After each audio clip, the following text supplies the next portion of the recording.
Okay, sir. Okay.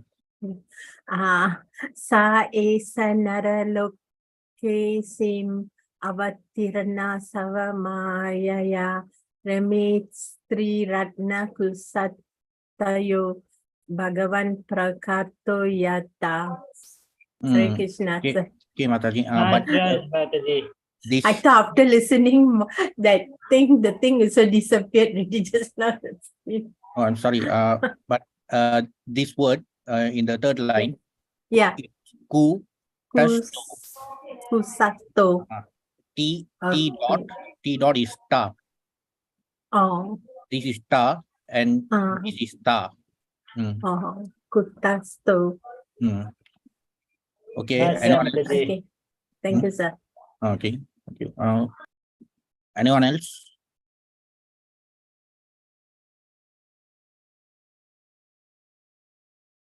Okay, we'll proceed with the synonyms. Sa, he, the Supreme Personality of Godhead. Eshaha, all these. Naraloke, on this planet of human beings. Asmin, on this. Avartina, having appeared. Swa, personal, internal. Mayaya, causeless mercy. Reme, enjoyed. Sri Ratna, woman who is competent to become a wife of the Lord. Ku Tashtaha, among Bhagavan, the personality of Godhead. Prakrita, mundane. Yata, as if it were. Translation: the Supreme Personality of Godhead, Sri Krishna, out of his causeless mercy, appeared on this planet by his internal potency and enjoyed himself amongst competent women as if he were engaging in mundane affairs. So this chapter is about Krishna's arrival in Dwaraka, and there are descriptions about how he was received by all the residents. And at this point in this chapter, the description is more about his wives, the queens of Dwarka, and it's about how they were reacting, how they were reacting when they saw him arrive back in Dwarka.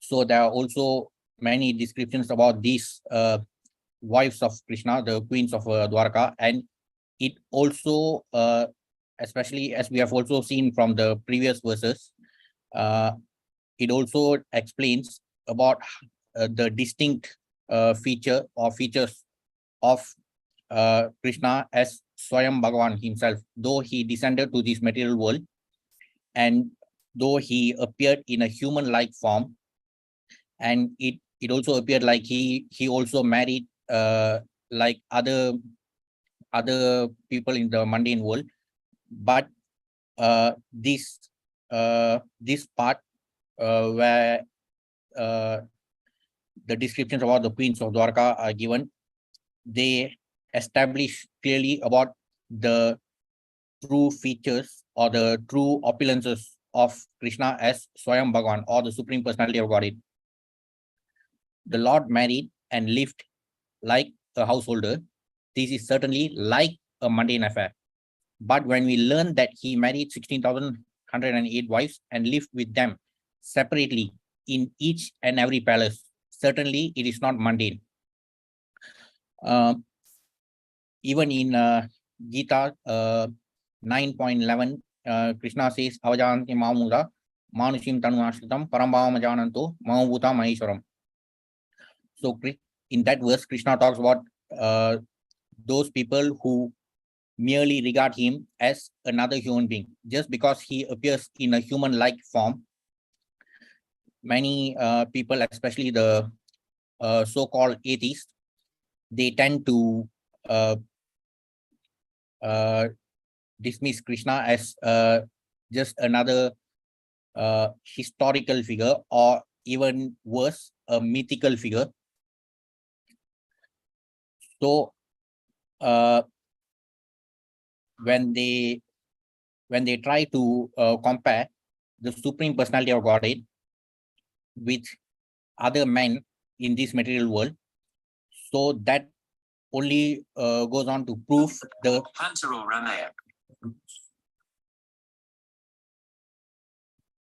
that only proves the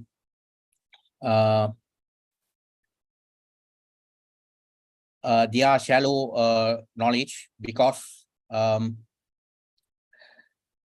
without referring to the scriptures, without a proper knowledge from the scriptures, when people tend to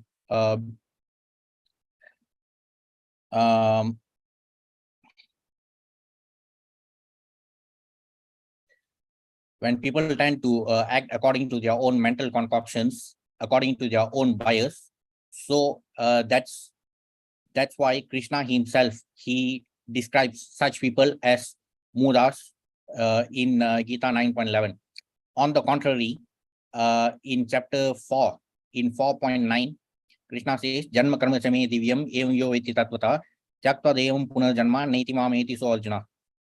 In that verse, Krishna says, those who know those who truly understand the mysteries of Krishna's appearance and his activities, even in this material world. So such people are qualified to attain his supreme abode. So that's why it is important for those who are engaged in spirituality and for those who have really understood that life in this material world is completely futile, because as long as we are stuck in this material world, we are only going to be further entangled in this endless cycle of Janma Mrityu Jara Vyadhi. We can clearly see that a lot of people, regardless of whether they are devotees or non-devotees, we are all suffering from these 4 problems of life. However, even for not just if we consider the devotees, of course, with some proper knowledge about spirituality, and for those who have studied the Gita, at least they know that these 4 problems of life are to be taken very seriously, and that's why we actually engage in spirituality, to further understand our actual position in this material world. But for those who merely have some belief, those people are believers, but they may not be completely engaged in spirituality. They might be just worshipping the demigods merely for some material benefits, and that is also due to their that is also part of the effect of being in this material world. As long as we are trapped in this material world, and when we don't have proper understanding about our actual position in this material world, we are likely to keep on worshipping even the practice of religion. To worship a particular god is only limited to the motives of attaining material benefits. But true spirituality should be completely devoid of all these material aspects. That's why the word itself is termed as spirituality. So if we want to really engage in spirituality and beyond, even beyond spirituality, devotional service, we should completely eradicate all these material aspects from our practice. And it is important to also understand that spiritual development in our spiritual journey has got nothing to do with material empowerment. So that's why there's always this misconception in our community that people have this misconception that worshipping Krishna may not really give them much material benefits, and that's why they tend to worship particular demigods.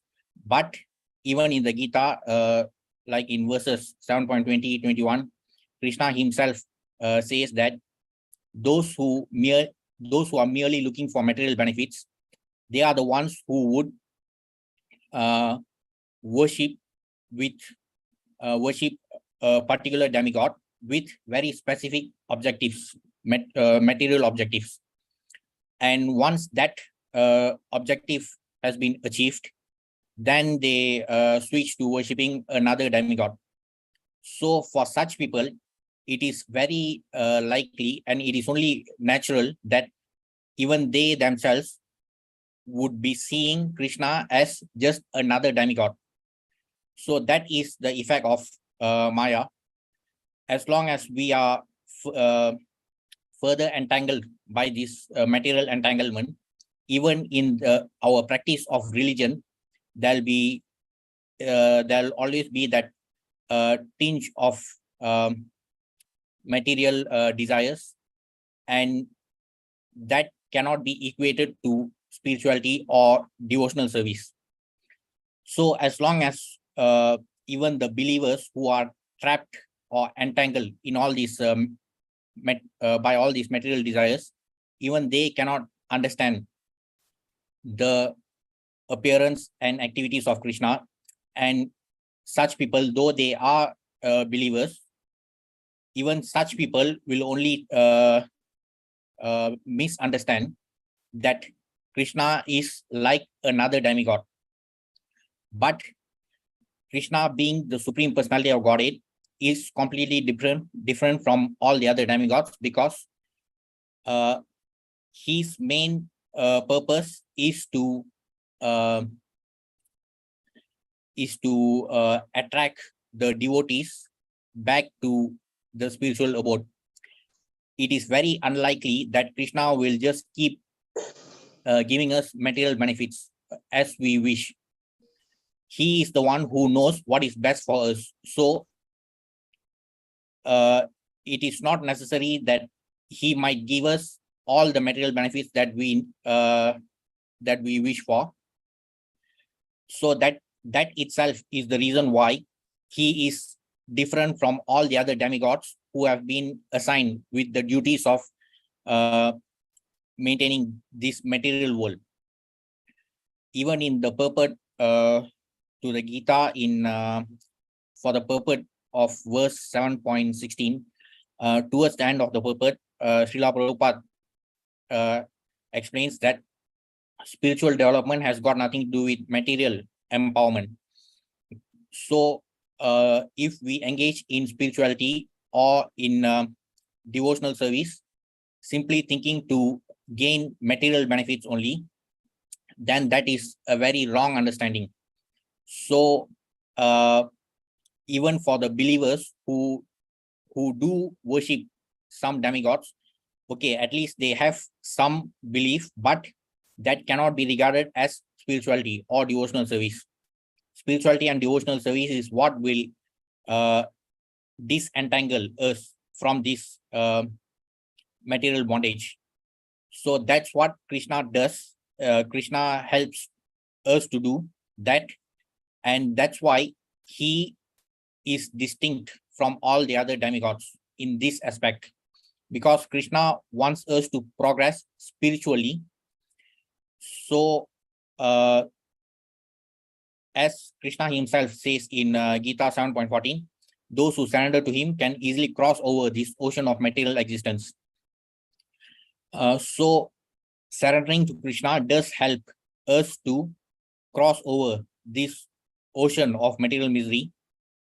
But at the same time, Krishna will also make us understand clearly that this place is indeed Dukkalayam Ashaswatam. That's why we are always being affected by the four problems, namely Janma, Mrityu, Jara, Vyadhi. Our problems started from the day when we were born, and they are likely to continue until we die.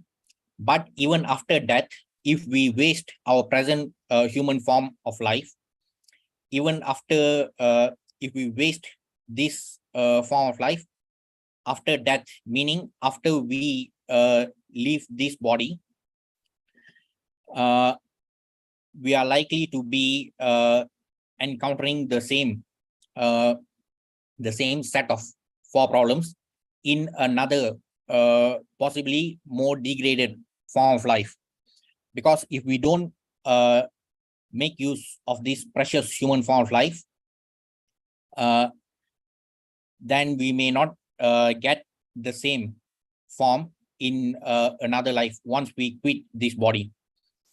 So that's why it is important to clearly understand the true purpose of why we should engage in spirituality.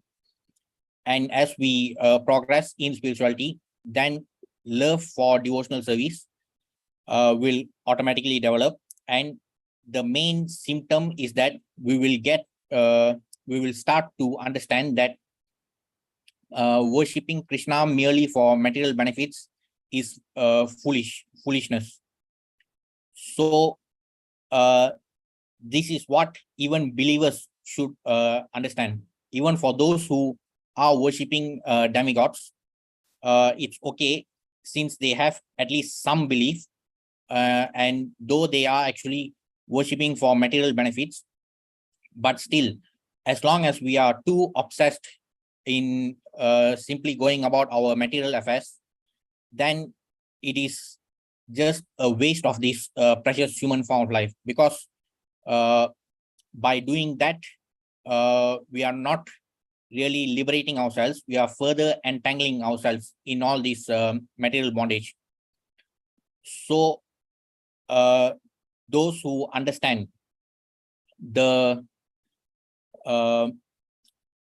true identity of Krishna as the Supreme Personality of Godhead, and those who worship him as the Supreme Personality of Godhead, distinct from all the other demigods, then such people will attain proper understanding of spirituality.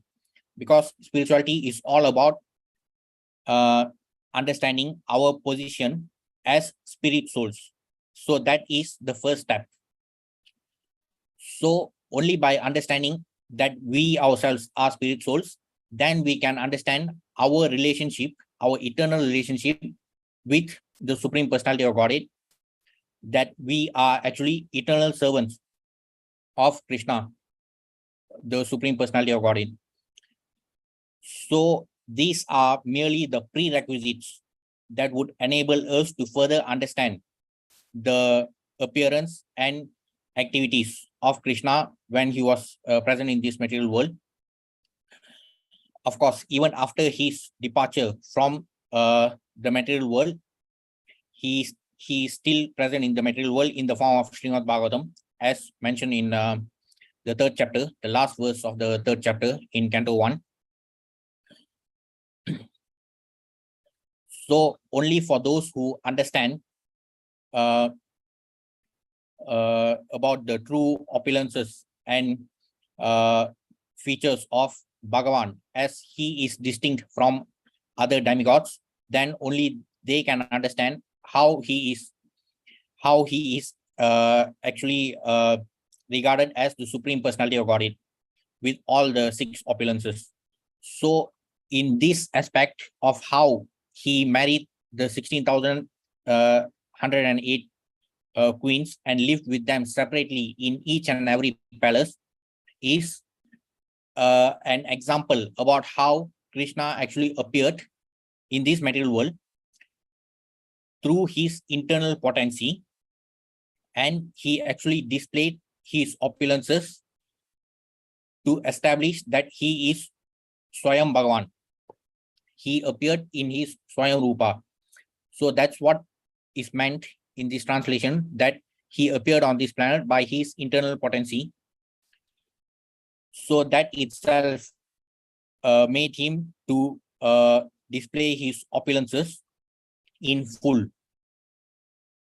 Therefore, the Lord, living as a householder amongst his competent wives, is never mundane, and his behavior with them is never to be understood as mundane sex relation. The women who became the wives of the Lord are certainly not ordinary women, because to get the Lord as one's husband is the result of many, many millions of births, tapasya, austerity. We also know that in devotional service, there are the 5 primary rasas, Santa Dasya, Sakya, Vatsalya Madhurya. So based on our rasa in devotional service, in these primary rasas, we get to serve Krishna according to our rasa in the spiritual world. So even the queens of Dwarka, they are also part of his companions in the spiritual world. So as stated in the Bhagavatam, when Krishna appears, he's also accompanied by all his intimate companions. So even these queens of Dwarka, they have attained this special position after accumulating the piety of conducting so much austerity. When the Lord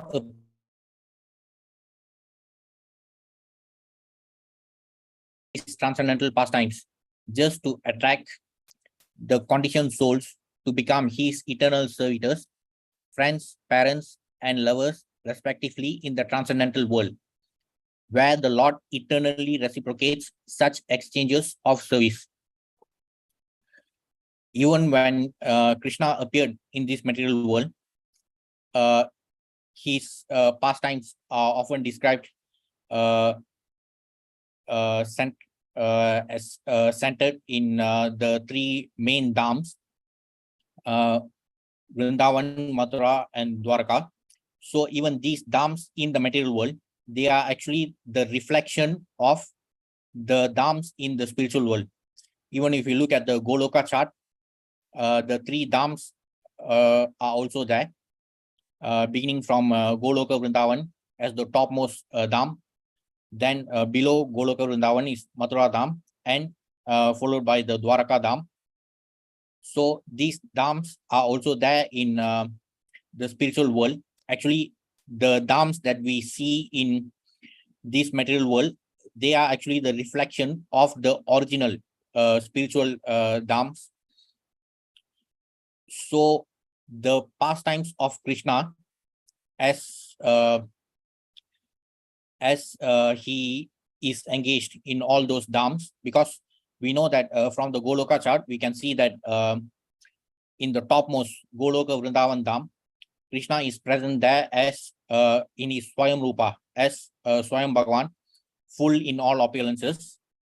So he resides in Goloka Vrindavan dham as the original personality of Godhead, and all the other expansions in the other dhams like Mathura and Dwarka, those expansions originate from the original personality of Godhead, Swayam Bhagavan Krishna, in Goloka Vrindavana.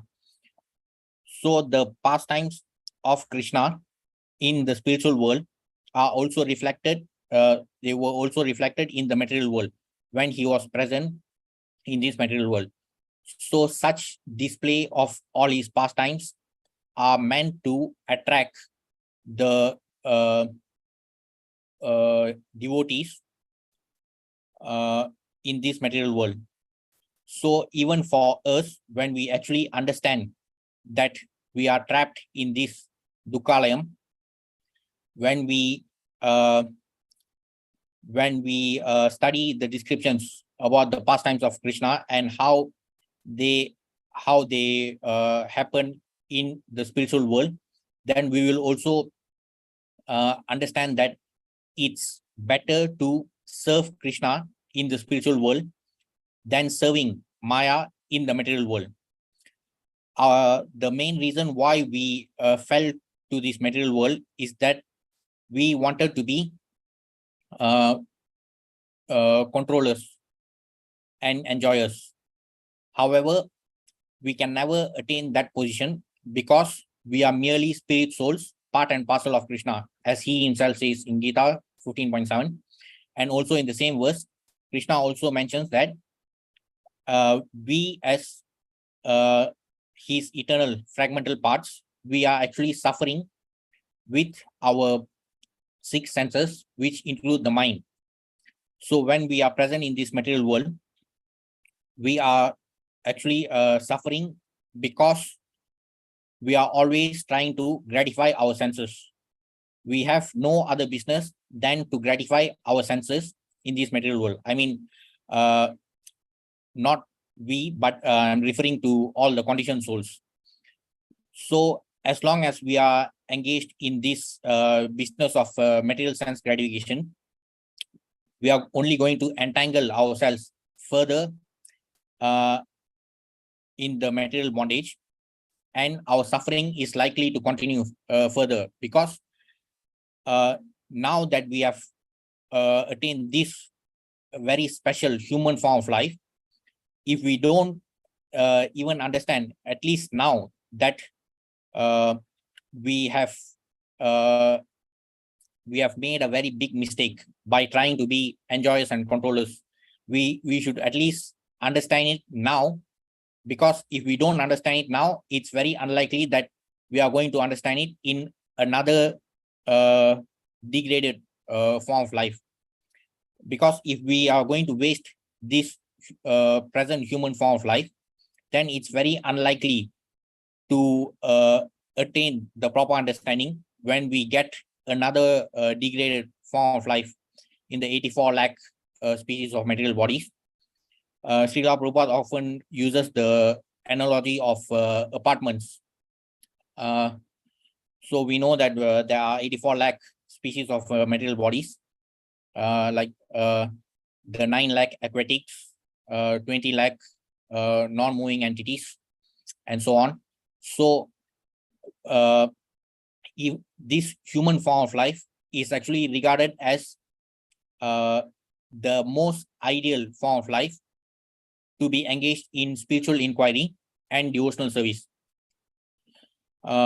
Even the first sutra of Brahma Sutra or Vedanta Sutra starts with Atato Brahma Jignasa. So for us, since we have attained this human form of life, so only we can engage in spiritual inquiry compared to all the other species of living entities. And as we have seen from several verses from the Bhagavatam in our thematic study session, even the demigods and Brahma himself, they also acknowledge that this human form of life is ideal in the sense that though we are now in the middle planet in this material universe, we still have the privilege of being elevated straight to the spiritual world. Because even the demigods and Brahma himself, though they are in the upper planet, they still have to continue their practice of Krishna consciousness, and then they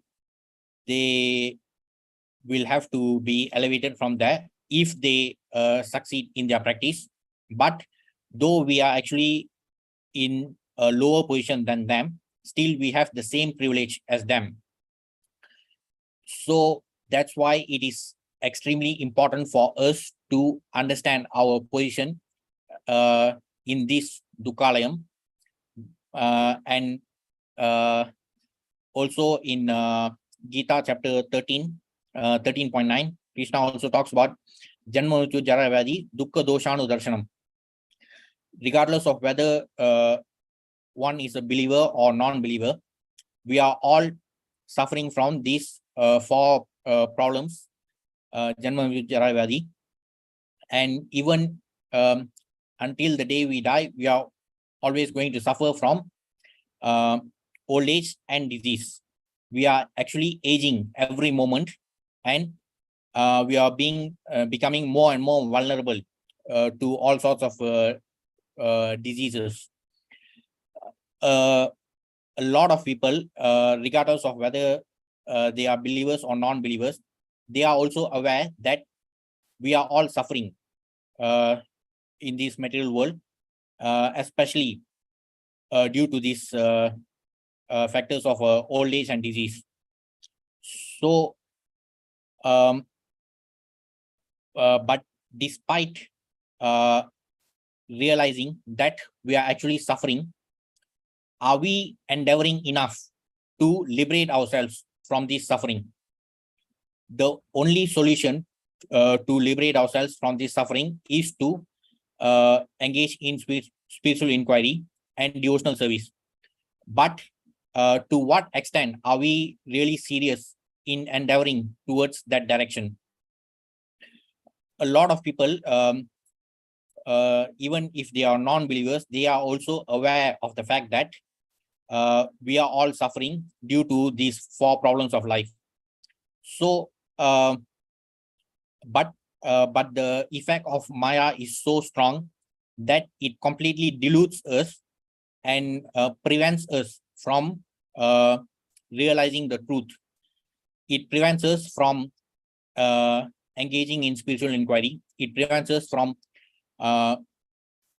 studying the scriptures to know more about Krishna. It prevents us from chanting Hare Krishna, and it only forces us to engage in all the other mundane nonsense in this material world. So such is the strong effect of Maya. However, even to overcome that, it will only happen by surrendering to Krishna. So the conditioned souls, as long as they are deluded and bewildered by Maya, they will never be able to understand that they are suffering in this material world, in this Dukkalayam. So as long as we don't understand that, it is very unlikely that we can actually come to that understanding in another degraded form of life. If we don't attain that understanding in this human form of life, at least some amount of spiritual inquiry and devotional service performed in this present human form of life will at least ensure that we get another human form of life to complete our spiritual practice. But for those who remain deluded, and for those who refuse to acknowledge that they are actually suffering due to Janma Mrityu Jara Vyadhi in this Dukkalayam, they are very likely to be further entangled by this material bondage. And if for those who disregard the importance of this prestigious apartment known as the human form of life, such people are likely to get very dilapidated apartments in their future lives. So that's why it's important for us to first engage in spiritual inquiry to completely understand that we are suffering in this Dukkalayam. Apart from understanding our true identity as spirit souls, it is also extremely important to be fully convinced that this place is indeed Dukkalayam. So only if we are fully convinced that this place is Dukkalayam, then we can completely eradicate whatever attachment that we have for this material world and for all other sorts of material sense gratification. So by engaging in spiritual inquiry and devotional service, and also by studying Krishna's pastimes from Srimad Bhagavatam, it is likely to further increase our attraction towards the spiritual world, because the pastimes of Krishna, as explained in Srimad Bhagavatam, they are the reflections of the pastimes of Krishna in the spiritual world. So that's why when Krishna descends to the material world, his purpose is actually to regain the pious souls. This is also been mentioned by Krishna himself in Gita 4.8. Paritranaya sadhana vinashaya chaduskram dharma samstapanarthaya sambhavami yuge yuge. Krishna descends to this material world in all the yugas to regain the pious souls, to protect and regain the pious souls, and also to destroy the impious ones. So based on the mellow or rasa that we develop in our devotional service, we get to serve Krishna according to that rasa, whether it's the rasa of Shanta, neutral rasa, Dasya, the rasa of servitorship, Sakya, the rasa of friendship, Vatsalya, parental rasa, or Madhurya, the rasa of conjugal love. So the queens of Dwaraka, they have been engaged in all the tapasya with the mellow of conjugal love, and therefore they attain the exalted position of becoming the Supreme Lord's wives. Service is pervertedly represented in the material world and broken untimely, resulting in sad experience. The illusion living being conditioned by material nature cannot understand out of ignorance that all our relations here in the mundane world are temporary and full of inevitabilities. Such relations cannot help us be happy perpetually, but if the same relation is established with the Lord, then we are transferred to the transcendental world after leaving this material body and become eternally related with him in the relation we desire. So being conditioned souls in this material world, we are only serving Maya. Our original position, our true identity is that we are parts and parcels of the Supreme Lord. We are Jiva Brahmans, part of Param Brahma, the Supreme Personality of Godhead. So our eternal nature, our true Dharma, our eternal Dharma or Sanatana Dharma is to serve the Supreme Lord. Even in the preface to Bhagavad Gita, Srila Prabhupada mentions that the highest perfection is to serve the senses of Krishna. So we are now trapped in this material world because of our desire to serve our material senses. So as long as we don't understand our foolishness, and as long as we keep ourselves busy with serving our material senses, then we are only going to entangle ourselves further, and we'll only be developing the kind of consciousness that will enable us to further enjoy our material senses in different types of material bodies. So for those who proudly proclaim that they are pure non-vegetarians, so such people, they are only going to get that particular type of body that will enable them to enjoy raw meat. So in such ways, they are only going to be further entangled in this material bondage in many different types of material bodies. So as long as we are busy with serving our material senses, we are actually serving Maya. But our true identity is that we are meant to serve Krishna. We are meant to serve the senses of Krishna.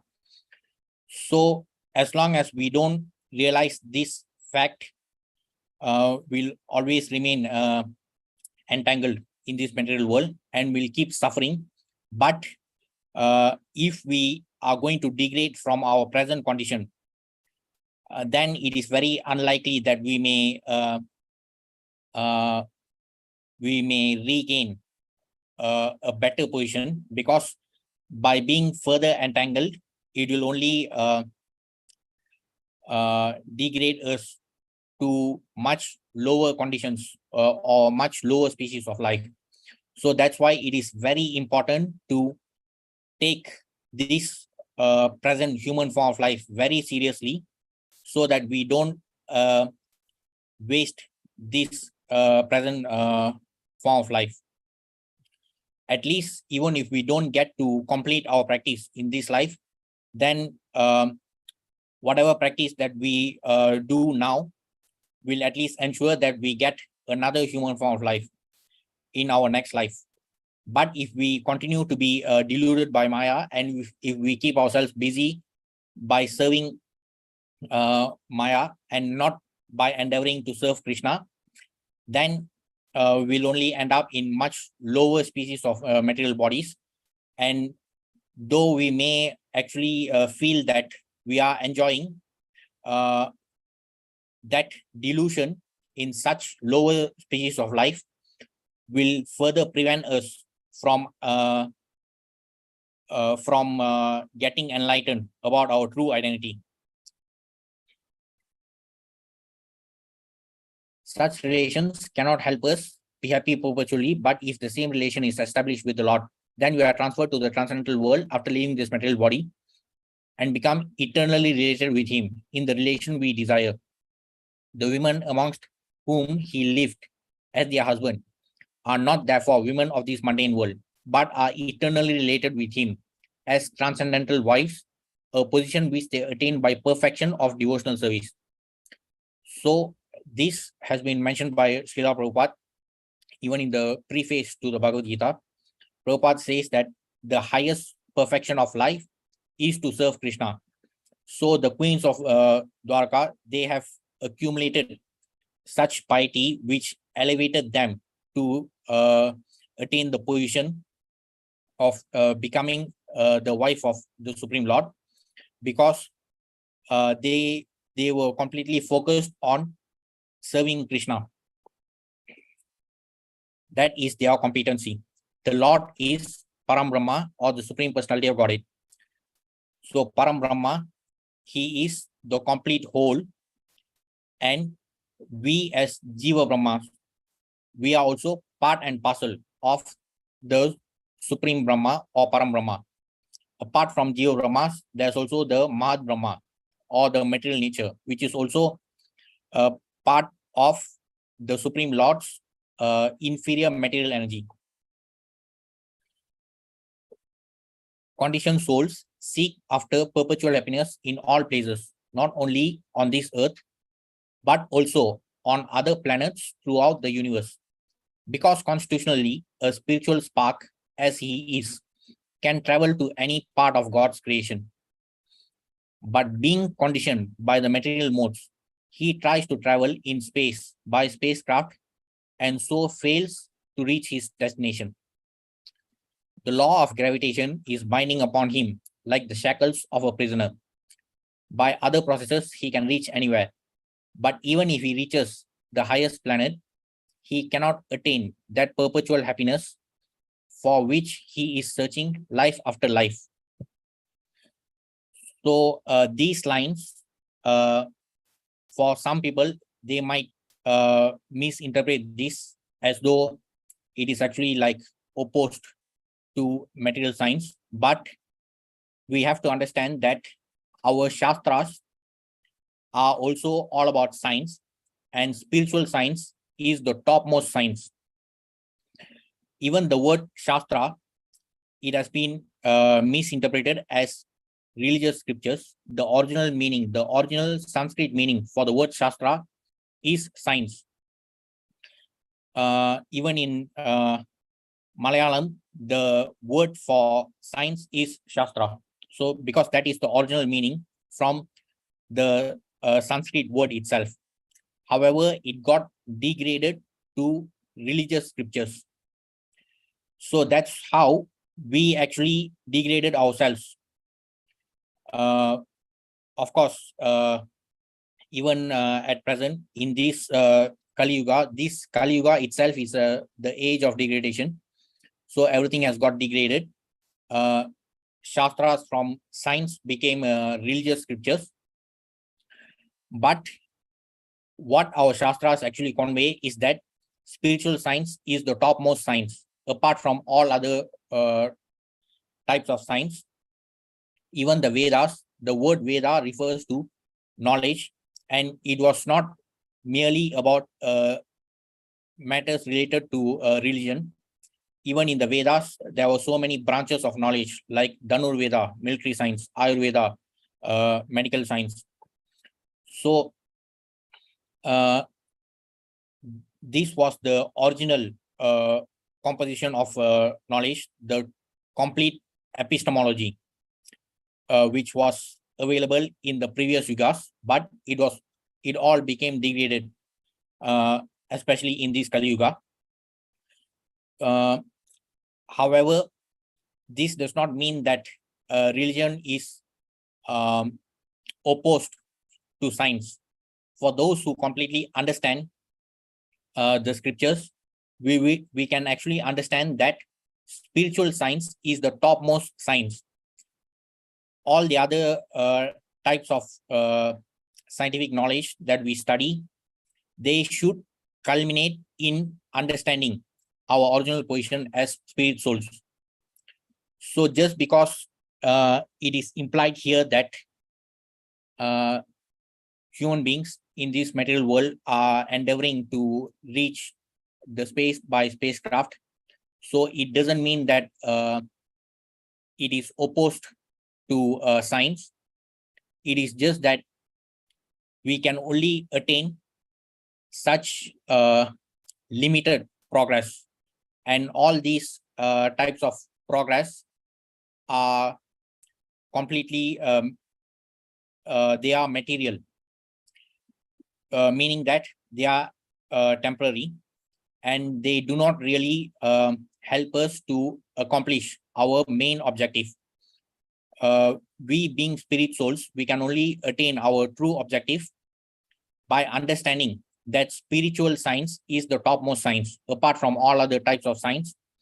So if we can regain, if we can enlighten ourselves about our true identity, and if we can liberate ourselves from this material world, then we can even reach Goloka Vrindavana, which is far beyond this material universe. As we have seen from our thematic studies in Bhagavata cosmology, we have seen that all the different planets, even the sun and moon, they are all part of this material universe. From the Purusha Avatara concepts, we know that it starts from Mahavishnu, and from the breathing of Mahavishnu, many material universes are created. And in each bubble, in each material universe, this entire, all the elements which we saw in Bhagavata cosmology are there, like the sun, moon, and all the various planets. But these are limited to this material universe, which is a very inferior component of the Supreme Lord's energy. Whatever we see in this material world are only part of Krishna's material energy, a very inferior part of Krishna's material energy. So why should we restrict ourselves to just understanding this aspect when there are much higher aspects to be understood by exploring spiritual science?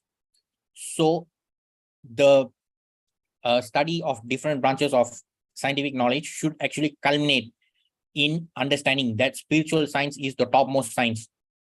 So that's what is conveyed through our Shastras, which also talk about science.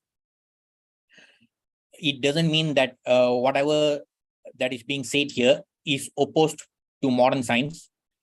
It only makes it clear that the so-called modern science that we are seeing now is the most degraded version of the science that was conveyed by our Shastras.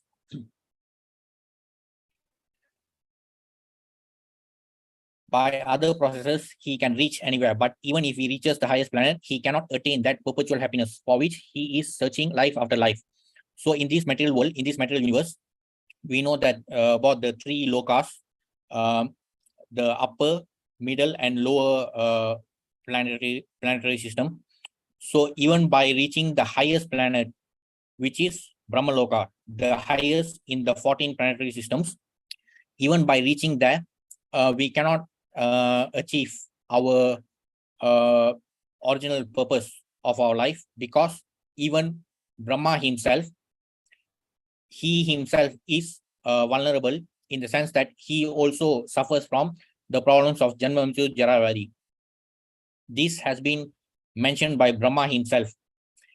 So even by attaining Satyaloka, the abode of Lord Brahma, which is the highest planet in this material universe, we cannot attain eternal life. So the so-called modern science, which is dealing with the knowledge of the planetary systems within the Bhumandal, are much more degraded compared to what we have seen from our Bhagavata cosmology series. Because in our Bhagavata cosmology classes, we saw that the different planetary systems, which include the sun, moon, and the other planets, they are only part of the Bhumandal, part of the middle region of the material universe. So there are much higher planets beyond the Bhumandal. So that's why this so-called modern science is actually a much more degraded version of the complete scientific knowledge that is conveyed through our Shastras. So merely by being obsessed with the so-called modern science, we are actually limiting our knowledge. But if we follow the true knowledge from the Shastras, we can further understand that our current position in this Bhumandal is meant to be fully dedicated towards devotional service, because by doing so, we can actually liberate ourselves completely from this material world. So why should we bother about traveling to other planets in the Bhumandal?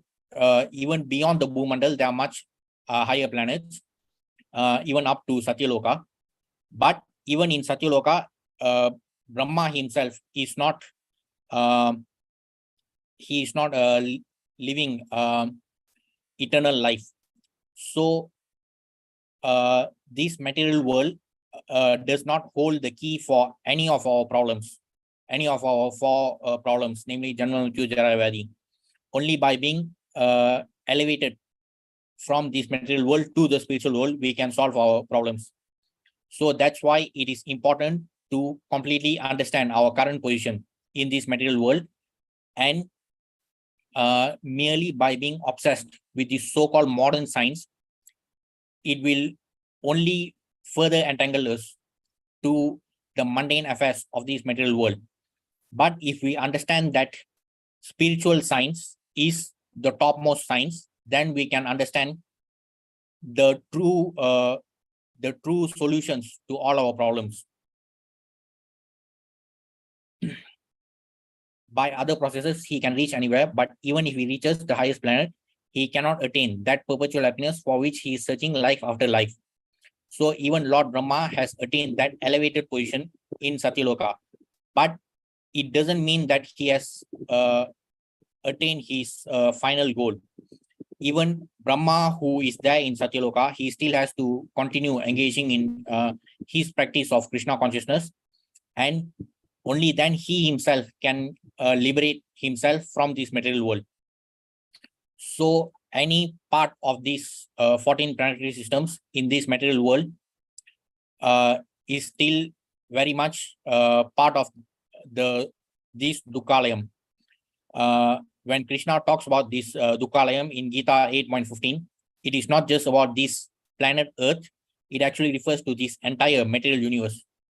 So whether we elevate ourselves to Swargaloka, or even if we attain a special position in the lower planet Sutala, because as we have seen from the descriptions about the lower planetary systems, even in those lower planetary systems, like the planet of Sutala, Bali Maharaj, he gained that special place in the Sutala planet with so much material opulence. Even in all the lower planetary systems, there is so much material opulence, even compared to the Swargaloka or even the much higher planets. The material opulence in the lower planetary systems are much more abundant, because as we have seen from Canto 5, the descriptions about the lower planetary systems, sunlight does not reach the lower planetary systems, but the descriptions about the lower planetary systems indicate that the effulgence of jewelries worn by the residents of lower planetary systems are enough to illuminate the entire lower world, especially in Nagaloka and all the other lower planetary systems. However, despite being blessed with so much material opulence, the residents of the lower planetary systems, they do not get devotional service because the abundance of material opulence in those lower planets, they further inhibit any potential for spiritual inquiry among those residents. So that is the biggest problem of being trapped in this material world. We can never progress towards spiritual inquiry or devotional service as long as we are obsessed with all the material aspects of this material world. Only by being detached from material sense gratification and material wealth, the tendency to accumulate material wealth, only then we can progress further towards spiritual development. It is impossible to have both. Either we can keep accumulating material wealth only to leave everything and occupy another material body, or we can actually choose to progress further spiritually. So as mentioned here, even Brahma, after attaining the topmost planet, Satyaloka, even he cannot attain true happiness. He himself can only liberate himself from the four miseries by continuing his devotional service, even in Satyaloka, and then he gets to liberate himself to the spiritual world.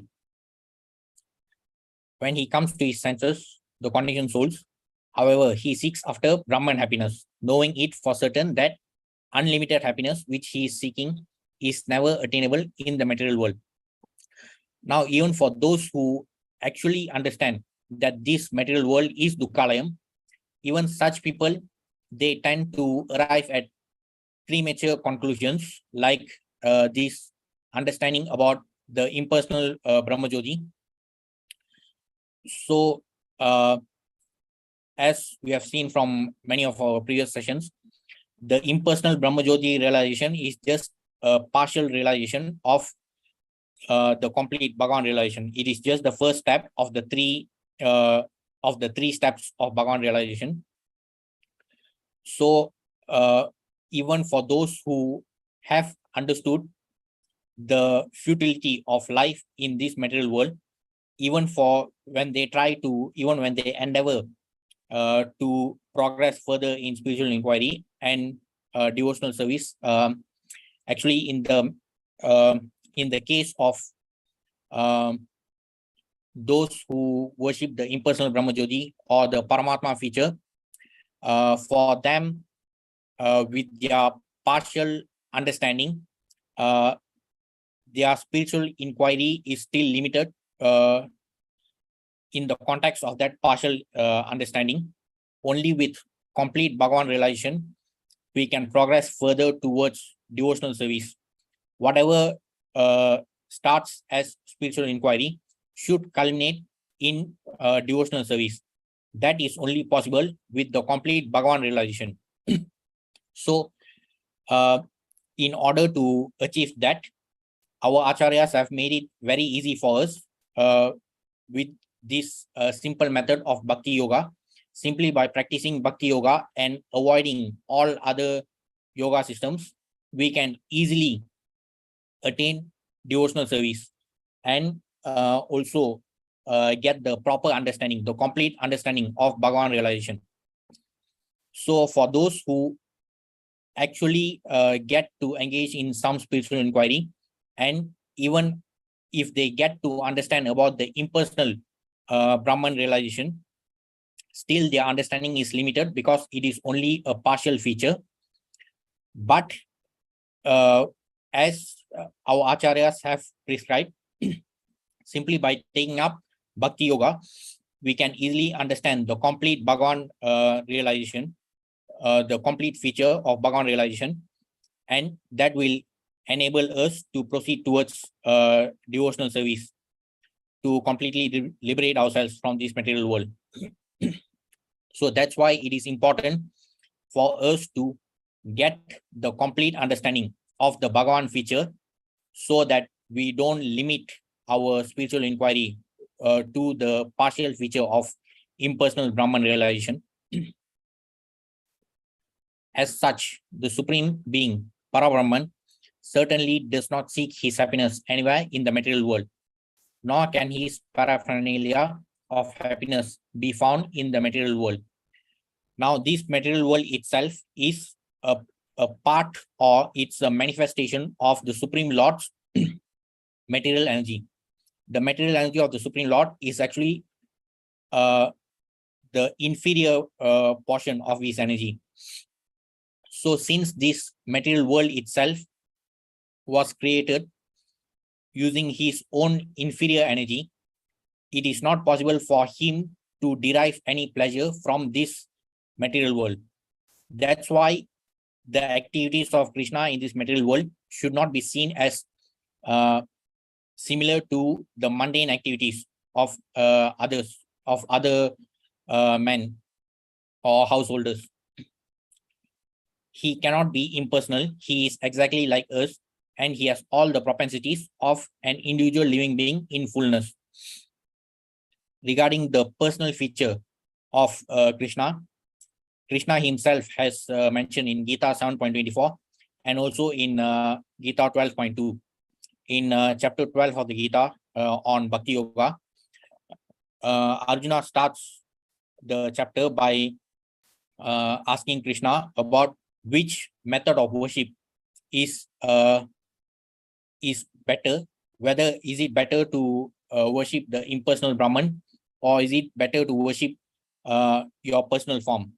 To which Krishna replies in 12.2, Krishna clearly says that those who worship the personal form of Krishna, they can progress in bhakti. Apart from that, in the following verses, like verse 3, 4, and 5, Krishna further explains about how it is extremely difficult for the embodied souls, like us, the conditioned souls who are embodied in this material body. It is actually impossible for us to worship any impersonal form. And that's why through his appearance in this material world, he has even conveyed everything that is necessary for us to progress in our devotional service. He marries exactly like us, but his marriage is neither mundane nor limited by our experience in the conditioned state. His wives therefore appear like mundane women, but factually they are all transcendental, liberated souls, perfect manifestations of internal energy. So the queens of Dwarka, they attain that elevated position with so much tapasya, and they even attain that position according to that rasa of Madhurya rasa, the topmost of all the rasas. So that was possible only because they were focused on serving Krishna. So if we want to liberate ourselves from our miseries in this material world, we have to understand that as long as we are busy in our material sense gratification, we can never even think about serving Krishna. So it is important to understand from the example of these queens of Dwarka that serving Krishna is the highest perfection of life. And though we may never be as elevated as them, merely by following their footsteps, we can focus on serving Krishna more, and also to detach ourselves from our obsession with material sense gratification and by doing so, we will get qualified to go to Goloka, back to Godhead. So we have completed verse 35. Any questions or comments?